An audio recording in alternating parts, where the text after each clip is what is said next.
Hello everyone, welcome back to our YouTube channel Study Material Hub. How are you? In previous class we have discussed about prokaryotic cell, shape of a bacterial cell and size of bacterial cell and types of bacteria. Today we will discuss about structure of bacteria. So let us start. This is the structure of a bacterial cell. First of all अगर हम किसी भी cell के बारे में discuss करते हैं तो उसका हम लेके चलते हैं बाहर की कवरिंग यानी कि outer covering. First of all हम डिस्कस करते हैं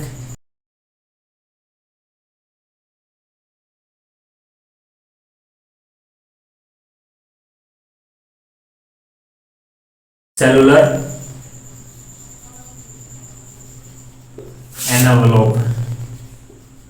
एनवेलप हम इसका डिस्कस करते हैं. इट इज क्या है? It is outer covering of cell covering and made up of 3 layers. 3 layers की हो गई है. जो ये आउटर कवरिंग आप डायग्राम में देख सकते हो, first, second and third 3 layer की होगी. इसका मेन फंक्शन, जो सेलुलर एनवेलप का मेन फंक्शन क्या होता है? प्रोवाइड्स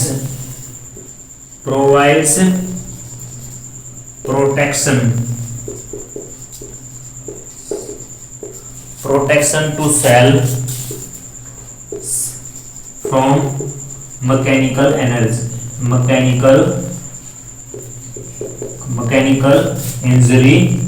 इंजरी से प्रोटेक्शन करेगी एंड सेव एंड मेंटेन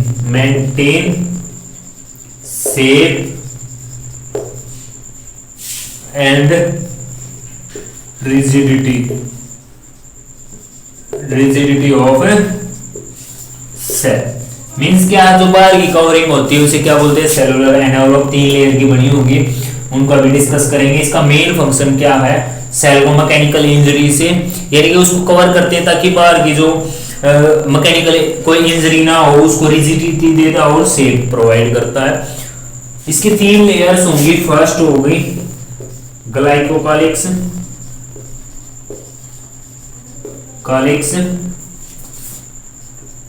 जिसको क्या बोलते हैं हम? सेल कोट भी बोल देते हैं हम.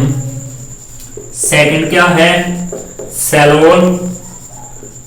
वॉल. और थर्ड क्या है? Plasma membrane. One by one discuss करते हैं इनको हम.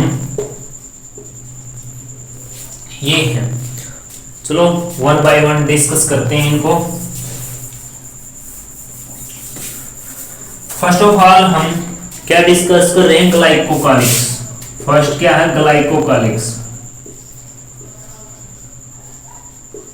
मैंने ये 2 डायग्राम इसलिए बनाए हैं ताकि आपको समझ में आए अच्छे से. जो ये आउटर कवरिंग है, ये आउटर कवरिंग है और इसकी भी, इसे क्या बोलेंगे हम? ग्लाइकोकालिक्स.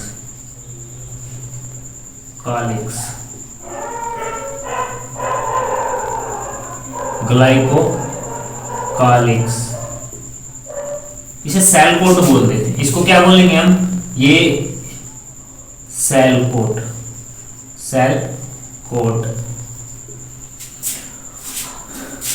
It is also known as इसको क्या बोल देते हैं हम? Cell coat. विच इज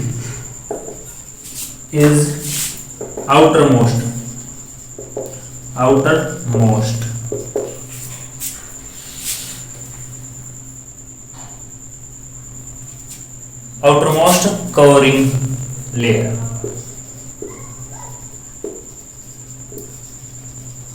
अब देखो, जो सेल की 3 लेयर बताई, जो फर्स्ट होगी उसे क्या बोलेंगे हम? ग्लाइकोकालिक्स means cell coat.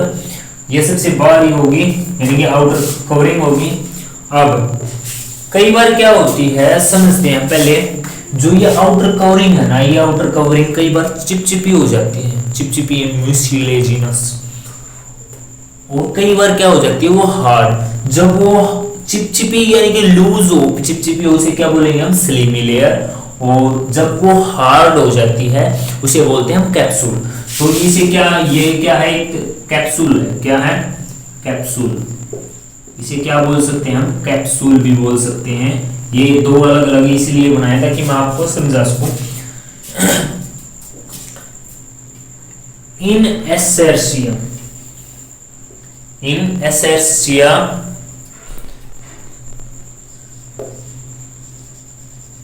एसेर्सिया coli, example है ये gram negative Escherichia coli. It is in the form of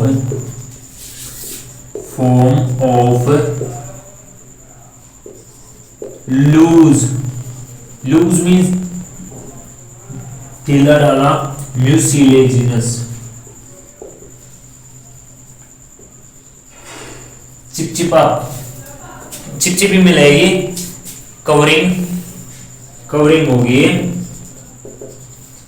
क्या कहलाएगी इसको, हम क्या बोलेंगे, हम called slimy layer, slimy slime या स्लीमी लेयर। अब इसका काम क्या है, स्लीमी लेयर होगी, प्रोटेक्ट्स केमिकल डेसिकेशन,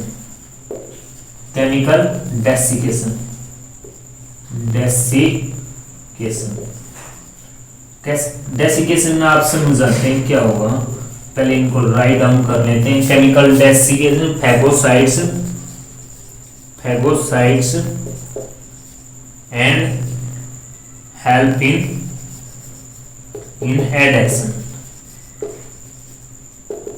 अब देखते हैं एसेर्सिया कोलाई में क्या होगी, लूज म्यूसिलेजिनस मिलेगी, यानी कि चिपचिपी मिलेगी, चिपचिपी होगी।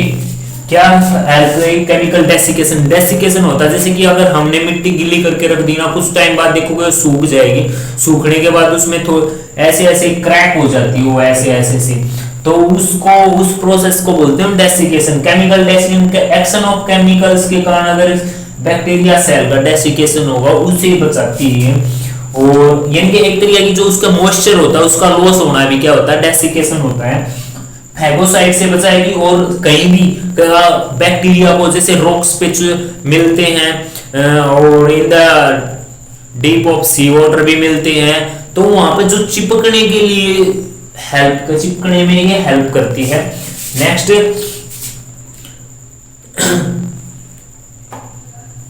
इन सम बैक्टीरिया, कुछ और बैक्टीरिया है, ये एसेर्सिया कोलाई में भी होता है। In some bacteria cell coat क्या हो जाएगी, सेल कोट बिकम्स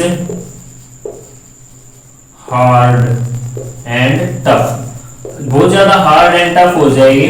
क्यों, क्योंकि देखो एक चीज होती है, ये हार्ड और टफ होने का जो ऐसा ही रोल है, जैसे टोर्टोइज यानी कछुआ होता है, जब उसको दिखाई देता है कि उस पे के ऊपर अटैक होने वाला, तो क्या करता है, उस अपने उसके नीचे अपने आप को सेफ्टी करने के लिए अपनी गर्दन को अपनी कवरिंग के नीचे ले जाता है। ऐसे ही क्या ये जो आउटर कवरिंग है ये हार्ड हो जाती है जब उसको ये लगे कि उसको खतरा महसूस हो, यानी कि उसको फैगोसाइट्स दिखे, कहीं उसको एनगल्फ ना कर जाए, यानी कि खा ना जाए, तभी क्या कर लेती है, अपने इसको हार्ड कर लेती है। यानी कि बैक्टीरिया होते हैं जिन्हें खतरा महसूस होता है, वे अपने आप को, अपनी जो इस आउटर लेयर यानी सेल कोट को क्या कर लेती है, hard. Cell coat becomes hard and tough, इसे क्या बोलेंगे हम, कॉल्ड कैप्सूल। इसे क्या बोलेंगे हम, capsule. which resist phagocytosis, which resist phagocytosis।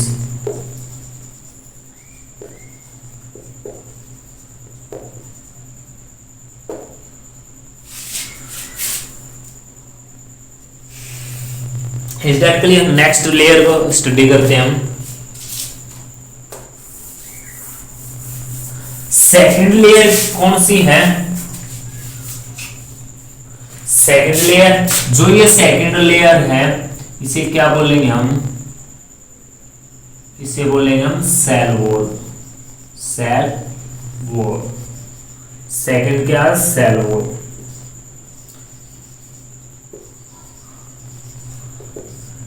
Middle layer, middle layer of cellular envelope, envelope, जो envelope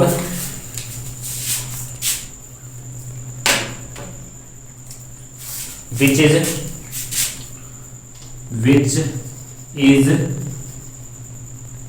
rigid and rigid, protective and sportive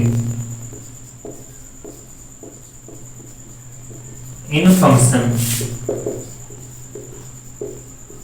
क्या प्रोवाइड करेंगे, सपोर्ट करेंगे और रिजिडिटी प्रोवाइड करेंगे। कौन करेंगे, सेल वॉल। हम लास्ट क्लास में क्या स्टडी किया था कि ग्राम पॉजिटिव और ग्राम नेगेटिव बैक्टीरिया होते हैं। ग्राम पॉजिटिव बैक्टीरिया क्या हो, जिनकी सेल वॉल क्या हो, थिक हो, और ग्राम नेगेटिव क्या हो, जिनकी सेल वॉल थिन हो। एक डिफरेंस और पर स्टडी किया था हमने कि जो ग्राम पॉजिटिव होता है उसमें केवल एक ही लेयर होती है, जो सेल वॉल में केवल एक ही लेयर होती है, एक ही टाइप की लेयर होती है। लेकिन ग्राम नेगेटिव में क्या होती है, 2 लेयर्स होती हैं। 2 लेयर्स कौन सी होती है, जो इनर होती है म्यूरिन की बनी होती है और आउटर क्या होती है, लिपोसैकेराइड की बनी होती है।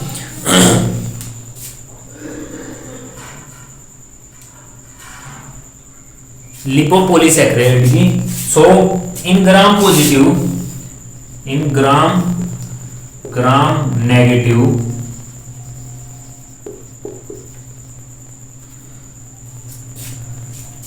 Gram negative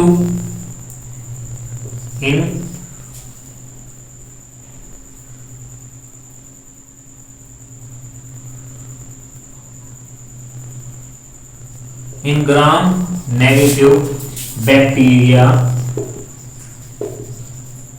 cell wall, the cell wall is bilayered। bilayered means 2 layer होंगी। फर्स्ट होगी इनर किसकी बनी होगी, म्यूरिन की एंड आउटर किसकी बनी होगी, लिपोपॉलीसैकेराइड की, पॉलीसैकेराइड की। The cell wall of gram positive bacteria, gram जो पॉजिटिव बैक्टीरिया हुआ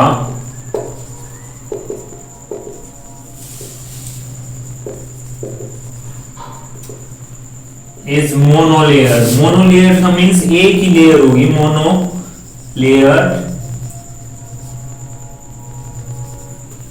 formed of म्यूरिन। अब सुनो, ग्राम नेगेटिव ग्राम पॉजिटिव के डिफरेंस आपको पता है कि जो ग्राम पॉजिटिव की है वो outer layer means cell wall क्या होती है, थिक होती है। ग्राम नेगेटिव की क्या होती है, थिन होती है। ग्राम पॉजिटिव बैक्टीरिया में केवल एक ही लेयर होती है, बट ग्राम नेगेटिव में क्या होती है, 2 लेयर होती हैं। इनर किसकी बनी होती है, म्यूरिन की, आउटर किसकी बनी होती है, लिपोपॉलीसैकेराइड की। बट ग्राम पॉजिटिव की केवल एक ही लेयर होती है, किसकी बनी होती है, म्यूरिन की। Is that clear? ये है सेल वॉल, ये मिडल लेयर है। नेक्स्ट करते हैं प्लाज्मा मेम्ब्रेन। इसकी जो थर्ड लेयर है उसको स्टडी करते हैं हम। यूकैरियोट्स में आप और डीपली पढ़ोगे इनको, सेल वॉल, प्लाज्मा मेम्ब्रेन को। थर्ड क्या है, plasma membrane. Plasma membrane, plasma membrane आप ऑलरेडी डिस्कस कर चुके हो। 3 functional regions of all cells. जो ये थर्ड लेयर होगी इनको क्या बोलेंगे, प्लाज्मा मेम्ब्रेन। Plasma membrane. अब innermost, it is innermost, इसकी डेफिनेशन हम फिर से रिवाइज करते हैं. innermost thin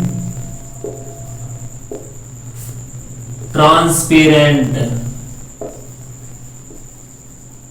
electron microscopic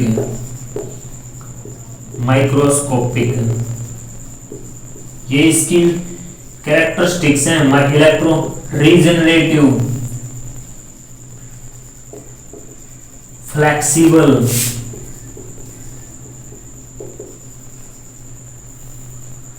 semi प्रेमिएबल,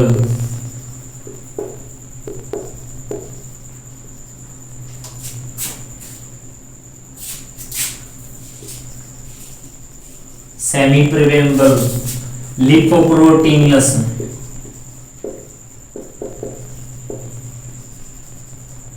and ट्राइलेमिनार.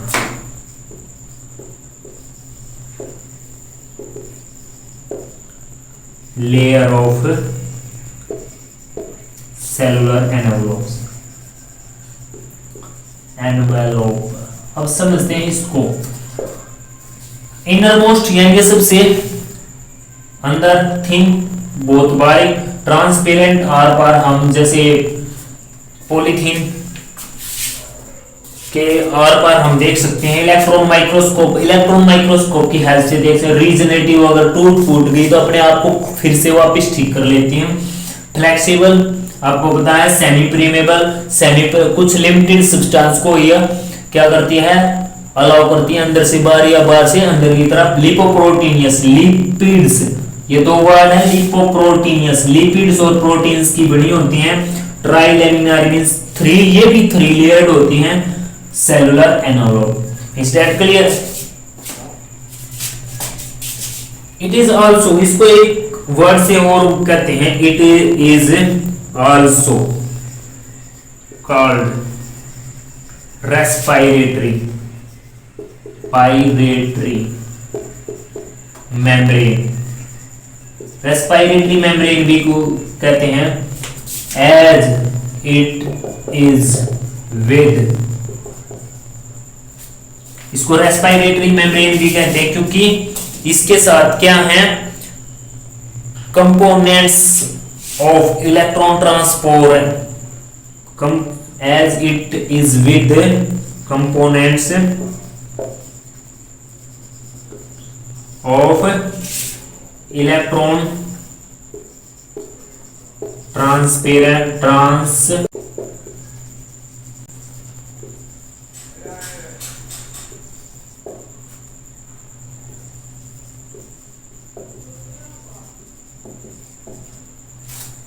क्या बोलते हैं, प्लाज्मा मेम्ब्रेन को रेस्पिरेटरी मेम्ब्रेन भी बोल देते हैं क्योंकि इसके पास का इलेक्ट्रॉन ट्रांसपोर्ट करने की एबिलिटी, इलेक्ट्रॉन ट्रांसपोर्ट करने के जो कंपोनेंट्स हैं as well as enzymes of respiration. अब देखते हैं एंजाइम्स ऑफ रेस्पिरेशन कौन से हैं. ये हैं एंजाइम्स ऑफ, देखिए प्लाज्मा मेम्ब्रेन के साथ में ये आप ध्यान से देखो तो ये जो ब्लैक कर रखा है मैंने, ये क्या है, enzymes of respiration.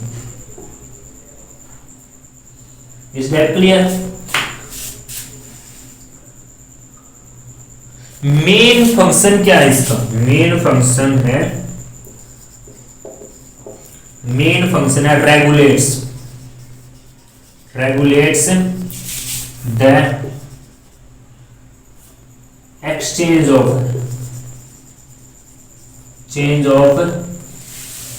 components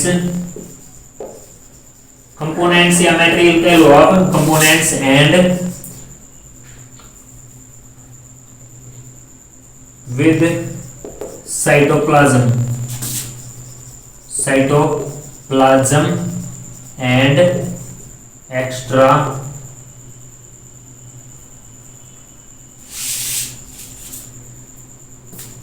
extracellular medium.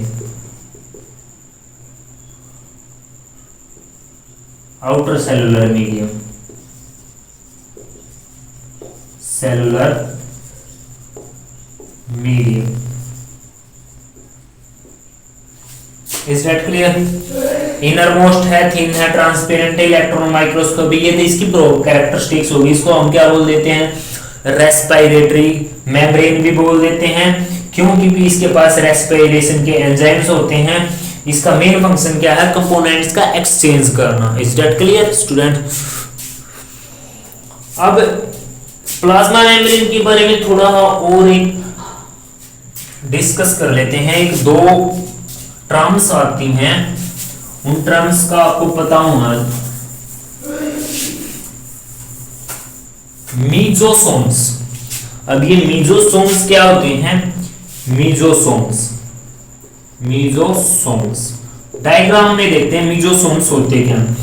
Plasma membrane अपने आप में मॉडिफिकेशन कर लेती है जरूरत के अनुसार, मींस अपने आप में कुछ चेंजेस कर लेती है, और ये चेंजेस कुछ इस टाइप के होते हैं। यानी प्लाज्मा मेम्ब्रेन अपने अंदर कुछ इस टाइप के मॉडिफिकेशंस कर लेते हैं। इनको क्या बोलते हैं हम? मीजोसोम्स, मीजोसोम्स। दीज आर क्या है? These are infolding of plasma membrane,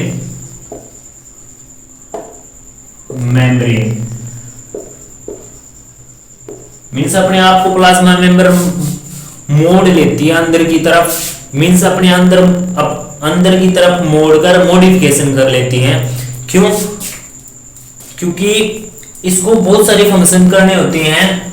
उन फंक्शनों को अगर हम डिस्कस करें तो फर्स्ट क्या है? Replication of DNA, replication of DNA, DNA की रेप्लिकेशन में हेल्प करते हैं मीजोसोम्स, इसलिए प्लाज्मा मेम्ब्रेन ने इनको डेवलप किया। And increase the surface area, increase the surface area, area for respiration, respiration अपना सरफेस एरिया बढ़ाने के लिए इसमें क्या कर लिया? इनफोल्डिंग कर लिया। वन थिंग एक और है प्लाज्मा मेम्ब्रेन से related, chromatophores, chromatophores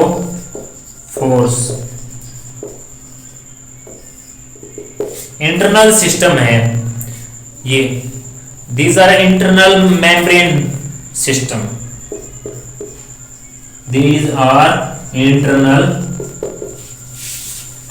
membrane system है ये सिस्टम।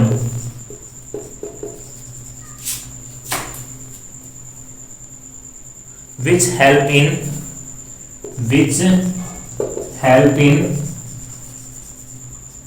ये भी सरफेस एरिया बढ़ाते हैं, increasing surface area for enzymatic activity, जो एंजाइम्स की एक्टिविटी के लिए सरफेस एरिया बढ़ाते हैं। साइनोबैक्टीरिया में ये क्या कर लेते हैं? Cyanobacteria, bacteria in cyanobacteria, these contain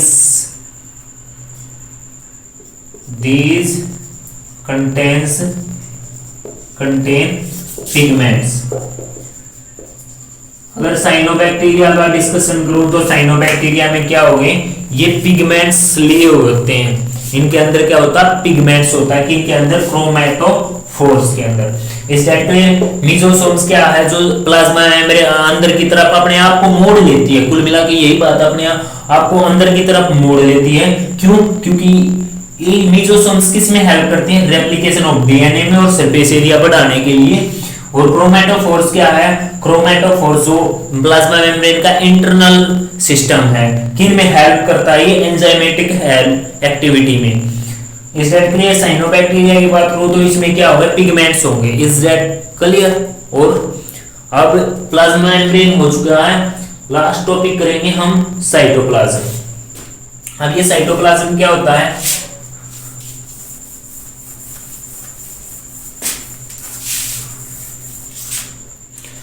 हमें पता है साइटोप्लाज्म मेन फंक्शनल रीजन क्या होते थे, आपको पता है मेन फंक्शनल रीजन थे plasma membrane and cytoplasm and nucleus. Cytoplasm जो प्लाज्मा मेम्ब्रेन के अंदर न्यूक्लियस को छोड़कर जितना भी मटेरियल भरा हुआ है उसे हम साइटोप्लाज्म बोलते हैं। Cytoplasm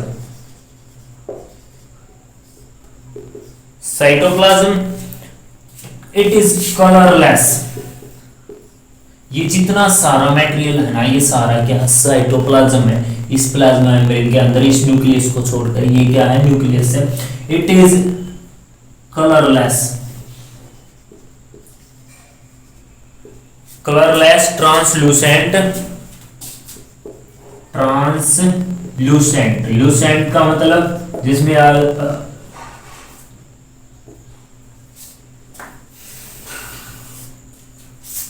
viscous, viscous ground substance, ground substance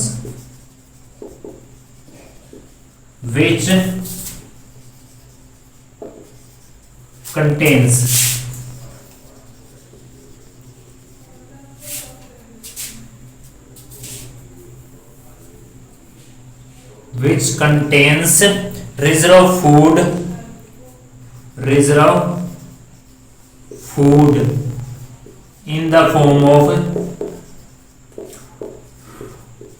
of lipids, glycogen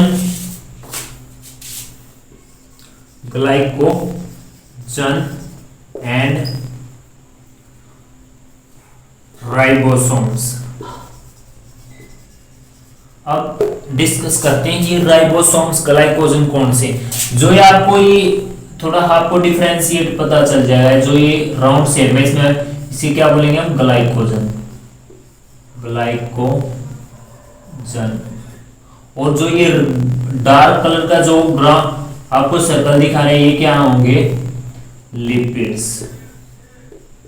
और जो ये होलो स्पेयर दिख रहे हैं, मींस ये सिर्फ ये स्पेयर है, क्या बोलेंगे हम, राइबोसोम्स, राइबोसोम्स। ये ribosomes one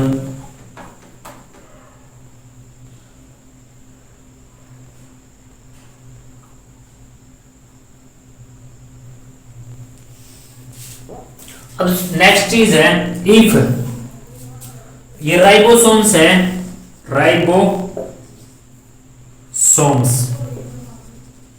arranged may be arranged in free form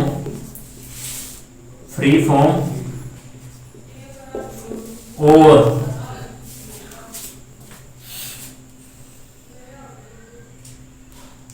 arranged in the form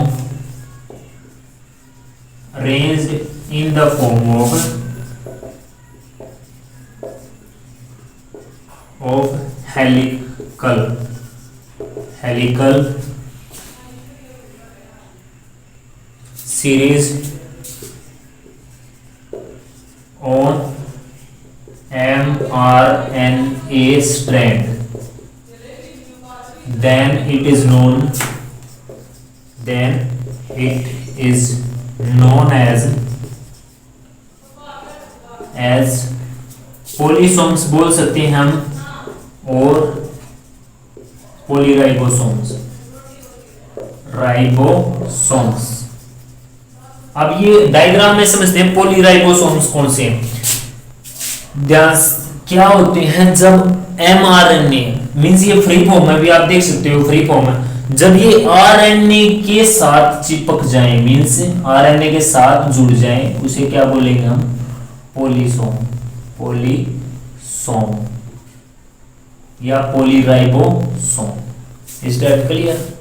means जब ये किस पे, आरएनए पे चिपके हुए हो, राइबोसोम्स उसे क्या बोलेंगे, पॉलीसोम्स या राइबोसोम्स फ्री फॉर्म में भी हो सकते हैं और ये आरएनए पे भी चिपके हुए हो सकते हैं। इस साइटोप्लाज्म में क्या होगा, माइटोकॉन्ड्रिया,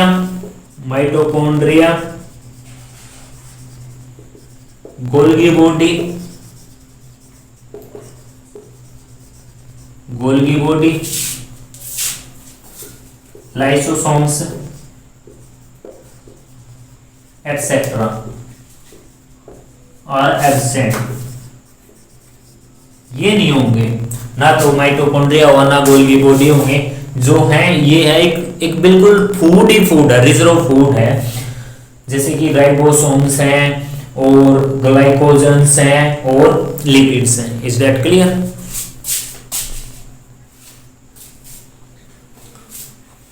स्टूडेंट्स आज के लिए इतना ही।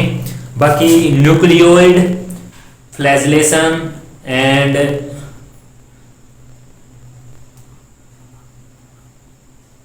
फाइम्ब्रिया ये हम कल करेंगे। और लाइक और सब्सक्राइब भी कर दिया करो ताकि हमारी एनर्जी बनी रहे, एनर्जी बूस्ट होती रहे, हमें रिइंफोर्समेंट मिलती रहे, हम आपके लिए बेहतर से बेहतर लाने की कोशिश